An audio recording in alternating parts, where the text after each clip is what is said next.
I think 70% as a goal. If you're lower than 70, you might still be a little bit okay. If you're lower than 60, you're never going to be okay. We started symbolically last week, but that was basically a media opportunity. They vaccinated a handful of people, really. And then this week it is starting in elderly care homes. That's an ambitious goal, because in Belgium there are 1,400, 1,500 elderly care homes.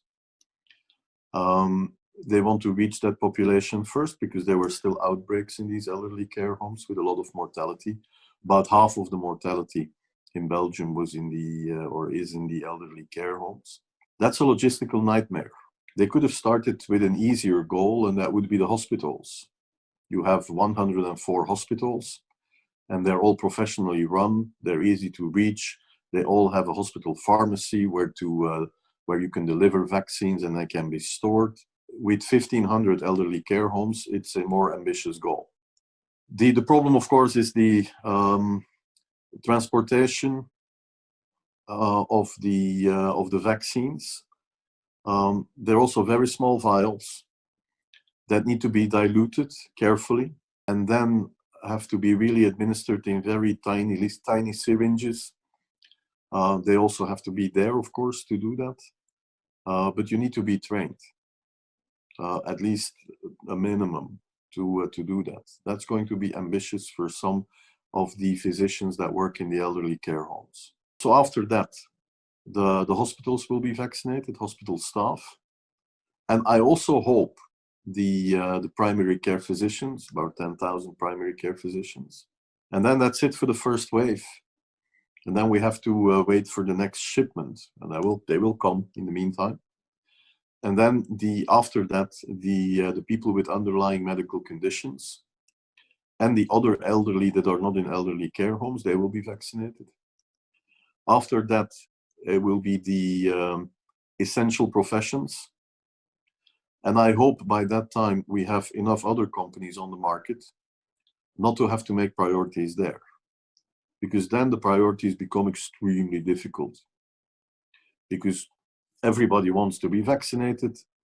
And then you will have to prioritize police, the firemen, the army, and whatever. And they will all come and it will be impossible to make choices there.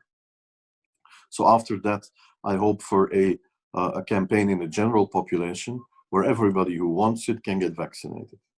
There are too many uncertainties. We don't know which vaccines will be approved, and we don't know how much they can produce, and at what schedule they can deliver vaccines.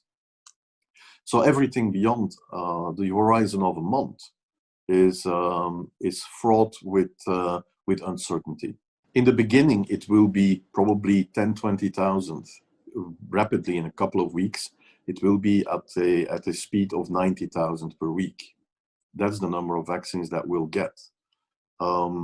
If other vaccines will come on the market, you organize it in a different way and you vaccinate more. The thing that I want to speed up is in the first weeks now. We have now more vaccine in the country than we vaccinate. That worries me. It's also not good for the public perception. So we really have to speed that up. You have these anti-vaccination groups. Yesterday, one of the lawyers for one of these anti-vaccination groups appealed in a Facebook message or in an internet message, a video, for the death penalty for me and the other virologists. So, yeah, so I'm really afraid now. They're crazy people. I love them to do that because that shows the other people that they're really lunatics. Yeah, it's really weird. I mean, 3 of the virologists in Belgium, including me, we have police protection at home. So there is a police car standing in front of my house. That's what it boils down to. It's really crazy.